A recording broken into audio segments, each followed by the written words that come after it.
Welcome to all you future educators, current educators, and lifelong learners who are looking to blend technology, teaching strategies, and emerging trends to create exceptional learning experiences. And welcome back to our series on Rise 360. Now, in the last video in this series, we took images and videos and embedded them into our lessons, making them a little bit more aesthetically pleasing and getting that information across better. But we can take that one step further. Anybody can add images and stuff into a lesson, but Rise 360 really gets its money's worth by making interactions. We want people to be able to click on things, move through things, double check that they understand that information.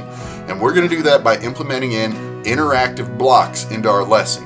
Now we're going to keep doing it with what we did last video with our Marvel Champions interactive instruction manual. Today we're going to be trying to get in what the cards are, the different types, make sure everybody understands that. And we're also going to be looking at this section of the instruction manual, which is deck creation, how to customize your deck.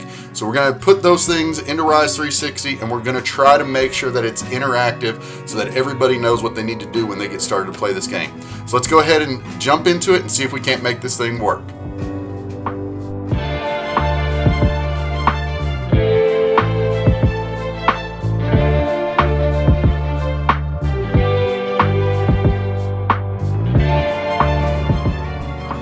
Text alone is great for reference, but for some concepts, they just work better when having a hands-on activity.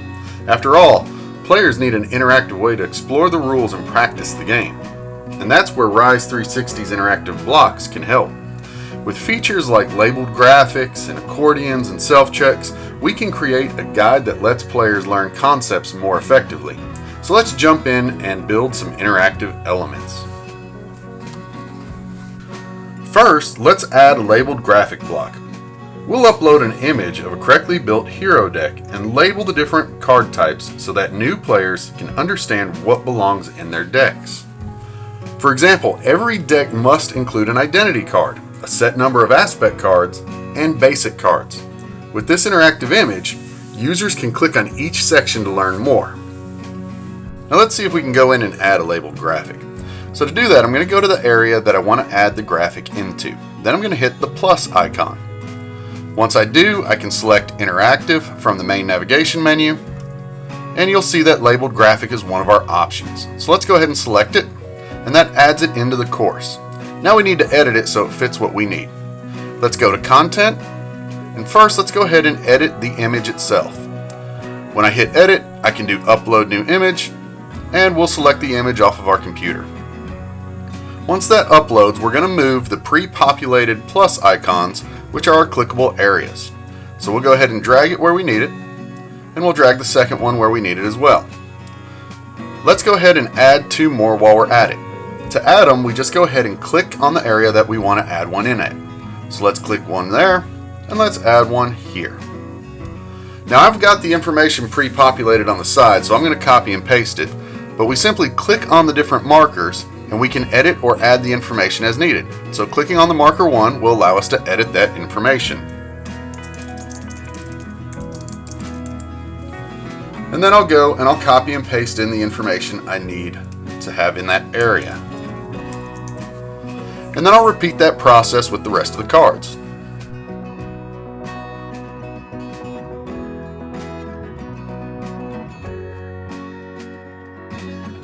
There. Now we've got our information in and we should be ready to go. So let's go ahead and close that. And we see that it's in here. It's a little big, so I'm going to go ahead and click on it. We're going to edit the format and let's go ahead and make that image width small. Now it's looking like I like. We can click on this and we get the information we want for a labeled graphic. Next, we'll add an accordion block to break down the aspect card types in the deck building process. Instead of overwhelming players with a wall of text, they can expand each step at their own pace. Here, when they open up the aspect section, they'll see that every deck is built around a specific aspect that has specific traits.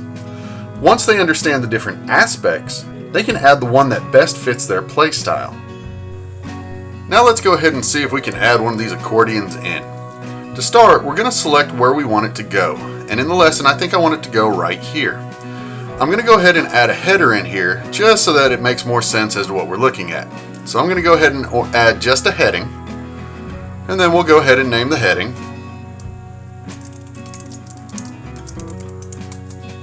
and we'll format that heading just so it looks a little bit better on the screen.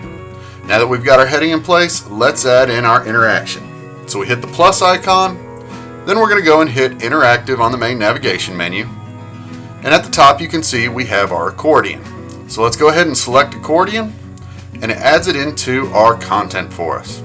Now we need to go in and edit it so that it fits what we need. First thing we're going to do is go ahead and hit content on the side. Once we have content added in, we can go ahead and start adding in our areas. If you need to, you can add an extra item down at the bottom, which we're going to need to do that because we have 4 different aspects. So let's go ahead and click on add item. That gives us our 4 different areas that we can play around with. When we need to edit these, we simply go in and change the name to whatever we need. So for this first one, we might have aggression aspect. Now as previously, I've got pasted on the side where I can go ahead and copy and paste in the text. So we'll go ahead and do that, and let's go ahead and add in an image so they know which one we're talking about. We're going to do that by hitting edit on the image, upload new media, and selecting the image we want. And there we go, the aggression one is added. I'm going to go ahead and center it just so it looks a little bit better. And we'll do the same thing as we go. Now if you don't have an edit image in there, by default, you can just go ahead and click image on these ones. And this one is going to end up being our justice one. And you can see that when it uploads, it does the exact same thing. So let's go ahead and get all of our aspects added in here.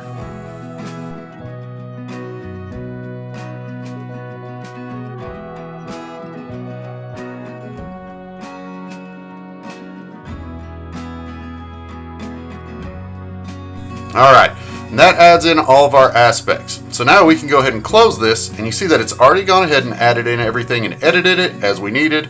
And now we can open it up and we can see what our different aspects end up looking like. A good way to get a lot of text condensed and give the users the ability to go through it as they wish. Now, let's go in and test their knowledge. We're going to add a multiple choice quiz to check if they understand the deck building rules. For example, we can ask, what is the minimum deck size in Marvel Champions? If they choose the wrong answer, we can provide instant feedback and direct them to the correct section for review. So let's see if we can go ahead and add that knowledge check in. So to do that, we're going to go to the spot in the lesson that we want to add it. And I'm going to add it here at the bottom, so before they move on in the lesson, they can check and make sure that they know some of the information I want them to know. To do a knowledge check, we're going to click on Block Library at the bottom. And when the main menu pops up, we're going to select the button Knowledge Check off of the main menu. When you do this, you can select which type of quiz you want to do, and we're going to select the multiple choice quiz in the middle. It goes ahead and inserts it into our lesson, and we can go over to Content to edit the content. When clicking on that, we have our options to edit. So we're going to leave it as a multiple choice question, and then we need to put in the question text. So what is the minimum amount of cards for a deck? Then you have your options below to answer. Make sure you mark which one is the correct answer. So here we will say 30, option 2 will be 40, 50, and one more for 60. We can go ahead and answer our feedback with automated feedback as well. If we want to do any response for a generic answer, we can do that, but I'm going to select correct and incorrect response. For the correct response, we're going to go ahead and let them know that they got the correct answer with a little bit of additional feedback. If they get the incorrect response, then we're going to go ahead and tell them where in the lesson that it can be found, which was number 2 under the player deck customization rules above. You can play around with additional settings if you want, and you can even add this question to a question bank if you want to pull random questions later, but we're going to show that in a different video. For now, our questions should be ready to go, so I'm going to go ahead and close out the knowledge check box. And there we have it. We have our question in there. And if somebody selects the incorrect answer, it should go ahead and show them the feedback we said. Now to make it even more interactive, let's add a sorting block where players can drag and drop cards into the correct deck categories. This lets them actively practice what we've learned throughout the lesson. For example, if they try to place an obligation card in the main deck, they'll get a reminder that that card belongs in the hero's nemesis set, not the playable deck. So let's go ahead and wrap up our interactions on this page by building our sorting activity. First, we need to determine where we want it, and I think I'm going to put it right under the aspects because at this point they should know what cards go into what decks. So let's go ahead and hit the add, and as I did before, I'm going to go ahead and add a text box and put a heading on it. I'm going to format that so that it goes across the entire screen, and then I'm going to change the text of my heading. Alright, with that, now I'm going to go ahead and click on the black plus, and when it pulls up the main navigation menu, my sorting activity will be found under the interactive button. So I click on interactive, and if I scroll down a little ways, I will find my sorting activity. We're going to click it, and it places it into our lesson for us. Now let's go ahead and hover over the content so that we can edit it and put in our content. You see, we already have 2 categories, but we're going to need 3. So let's go ahead and add a new category, and this one for now I'm just going to call on the table. To change the other category, simply highlight over the names and put the category names in them. Once you have your categories named, you can start adding items in there. Simply click on the item name and then put the name in there. So in our case, we'll put aspect cards under the player deck. We obviously have more items that need to go in there, so we're going to click on add item and then put the name of the next one, which is basic cards. We're then going to continue this process until all of our sorting items are placed into the appropriate categories. Once you have all of your items placed into categories, you can go ahead and click close. Now, one disadvantage of using the sorting activity is that it doesn't allow for images at this point. It is a feature that's supposed to be coming in Rise 360, but at this point we need to just use standard text. So if we want images on here, we may have to use a different interaction, but we'll look at some of those in future videos. For now, we are going to click close and see our interaction in action. And there it is.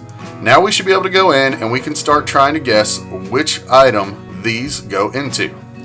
So there's where the aspect card goes. If we say our nemesis card goes into our player deck, that's not going to work. And we continue on until all of them are in the proper area. With a little bit of creativity and use of these interactive blocks, we've been able to make this section of the interactive manual much more engaging. And there you have it.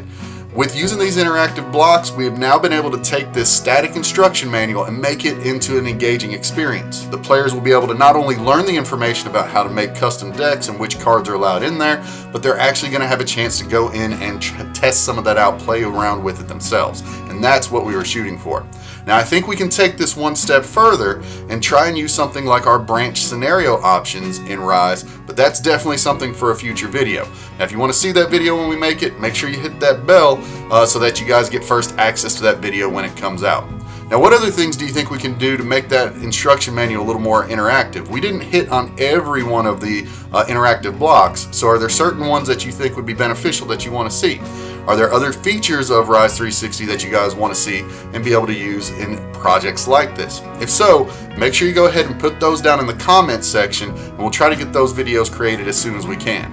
Also, if you like this video, be sure to give it a thumbs up and make sure you subscribe to the channel, because we're always trying to push out content like this, whether it's Rise 360 or something else, that tries to make educational experiences just a little bit better for you and your learners. So with that being said, again, we appreciate you guys taking the time to watch this video, and we look forward to seeing you in the next one. In the meantime, keep creating and let us see what you guys can make with this stuff too. All right, have a good one, guys.